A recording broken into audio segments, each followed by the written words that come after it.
Now in other news, while Americans celebrated Independence Day on July 4th here in Israel, the U.S. Embassy in Jerusalem held its annual celebrations on Tuesday night. In making remarks at the event, Israeli Prime Minister Naftali Bennett, who said he would challenge any attempt to make Israel a partisan issue in the United States. Let's take a look. Israelis and Americans gathered Tuesday night at the 24th Independence Day celebrations at the U.S. Embassy in Jerusalem. Prime Minister Naftali Bennett addressed the crowd in his first official speech to an American audience, thanking U.S. President Joe Biden for his commitment to Israel and reaffirming the U.S.-Israeli friendship. Israelis across the political spectrum are fundamentally pro-American. We like America. We appreciate, we admire what you're doing out there. And that's the way it ought to be also in America vis-a-vis Israel. And I'll challenge any attempt to make America a partisan political issue in Israel and any attempt to make Israel a partisan political issue in the United States.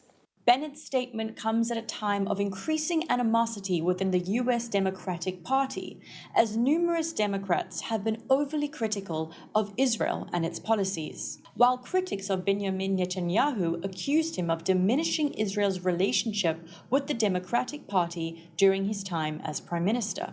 Yet at the embassy event, there was a strong show of solidarity between Israel and the U.S. Following Bennett on stage was Democratic Party House Foreign Affairs Committee Chairman Gregory Meeks, who arrived in Israel for the celebrations along with a bipartisan congressional delegation. That the United States of America, the United States Congress, especially the United States House of Representatives, we're not here and strong with Israel because of politics. We're here because of values. And Israel and the United States and the United States Congress, we share the same values. So that is an unbreakable bond between you and us. Meeks also had reassuring words of support for Israel regarding a number of key security issues. So let me make it plain. We're going to lock arm in arm with you, Mr. Prime Minister, to make sure that Iran doesn't get its way. We're going to lock arm in arms with you to make sure that Hamas doesn't get its way.